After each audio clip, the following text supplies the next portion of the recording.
can do good? Did you feel like Cole can do good? Yeah. I felt great tonight. I mean, everyone knew it was gonna take time coming back from the injury. Like before my first game, I only had 4 practices.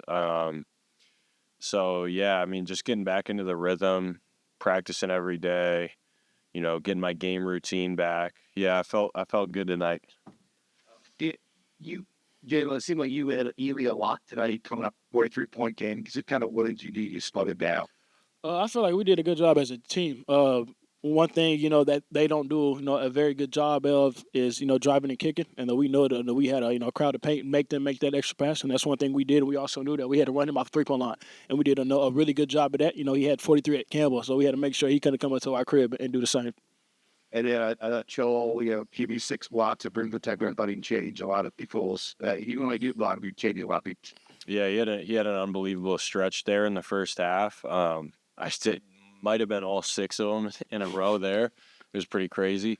But no, I mean, there were times where like Jalen got beat on one play and almost left completely, and he just didn't shoot the layup because the impact that Joel and Christian are able to have, which is, I mean, the best thing for. How do you guys take the positives and then also let them work out your negatives by the end of that set? Coach does a really good job at that. I mean, he let us know just now. We probably didn't deserve to win that game, and we ended up winning. But there's always room to get better. And then we're going to come back Monday and watch film of that because even in this 7-game win streak we had, we still leaving a lot of meat on the bone, and we know that. But the fact that we're on this 7-game, we know we can be much better. That speaks a volume to this team.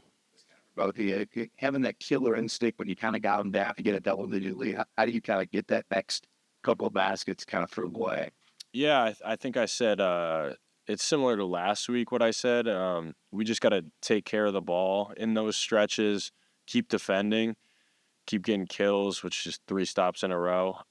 If we can just stack those things and get good shots, that's how you put a team down and keep them down. Yeah, when you have that lead, you got to make sure you continue playing, how you got the lead. And at times, we didn't do that. But, I feel like at the stretch, we've been, I wouldn't say extremely well, especially, that last game where we were up on William & Mary. We had that 10-point lead, but, we had a couple of turnovers. But tonight, I felt like, we took care of the ball, got it in, me and Kobe's hands at the end for free throws. But, it's difficult, to close out games, in any league, especially at the Division I level. Love our spirit to start the game. Our execution of what we're supposed to be doing on made shots hurt us. I think despite us, I think it was 13-5 after the first media timeout. But we had already given up 7 offensive rebounds at that point.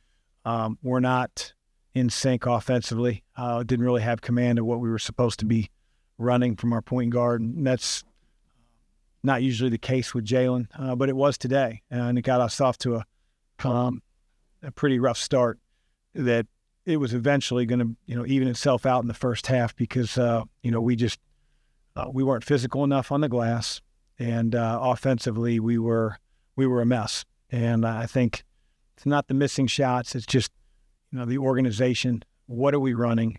Why are we running it? What are we trying to get accomplished? We were much better in the second half, our spirit, but, like it's shown in previous games, we defend our tails off in the first half and can't quite produce the same effort or results defensively in the second half. You give any type of team some confidence, and I don't say that, to slight Hampton, but, we had them down 10 and didn't do the job that we needed to do. But I'm happy we won. There's a lot of things to learn from a win. I'd rather learn from those in a win than a loss. Give a lot of credit to Hampton. You can't have 20 offensive rebounds and execute like they did in the second half if you don't have a good team and a team that was ready to play. And so we need to learn some lessons from this game because there's some monsters in our league that are really good offensive rebounding teams as well. How do you kind of create that killer instinct in the team? Does that have to come from enthusiasm? That's a good question. I'm learning our team as we've had, different guys join us, different guys go out, guys play different positions. And so we don't quite have it yet. I think we'll get it. Obviously, Jalen has made some incredible plays down the stretch of ball games on the offensive end. Joel and Christian have done an amazing job, securing game-ending rebounds, blocked shots, free throws tonight. Their inability to guard Christian down the stretch really helped us offensively because it was pretty simple what we were doing. I think everybody in the arena could see it. So can't quite put my finger on what it is, but it certainly has to start from a maturity standpoint. We've got a lot of younger players. Hopefully nights like this help sink the message in. Somebody who's watched Coley after 3 years when he played Campbell, I think he looked like the old Kobe Doo-Doo tonight. I'm assuming that's what had to do. For sure. I don't expect him to lead the conference in scoring. I expect him to have nights where he's the best scorer on the floor. Gets to the free throw line at the end of the game, knocks the free throws down, needs to be better on the defensive end. There's a responsibility with that, being in a winning program, a team that's trying to win the league. But, Colby's also just getting into shape. He's finding his footing amongst his teammates. He's doing a great job. He's a warrior, and I'm glad he's back. He had 43 the other night against Campbell. I kind of was on a lot of the game. Team-wise, him-wise, he has a pretty good job. Just slow him back, make him work. Yeah, the majority of Hampton's players, we felt like, maybe outside of Danny Johnson, were guys that really wanted to deck the ball, get to the rim, put foul pressure on you. Obviously, Connor fouled out, with Gaines Wyatt, his quickness. The majority of Hampton's players are downhill drivers, except Ely. And they run a nice little pin flare, a continuity.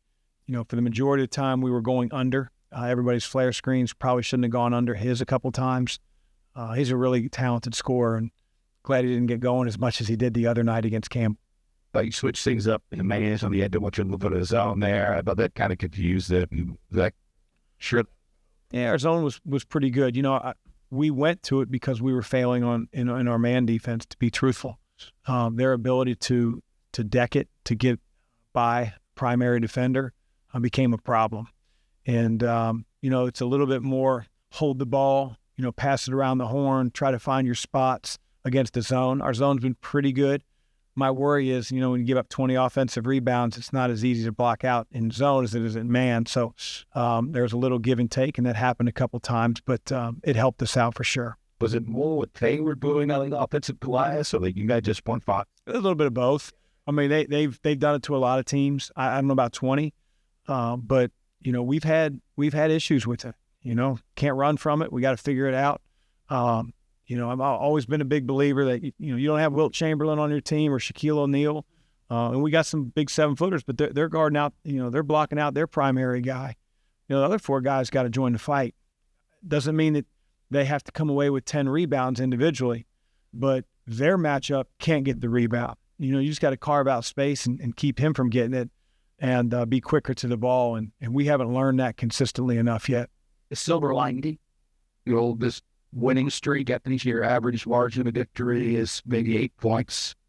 Right to collapse. Some of those games you could have lost, though, just lose at the end that you don't. Right? Is that just cheap talk, or do you look at it as a coach to say, I got guys who are resilient?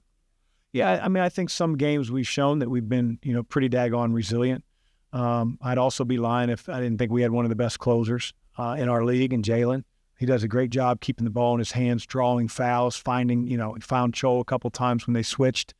And he's been making the right play. But, if we don't have those lapses throughout the game, and again, you give credit to your opponent, they're the reason that you have the lapse a little bit too.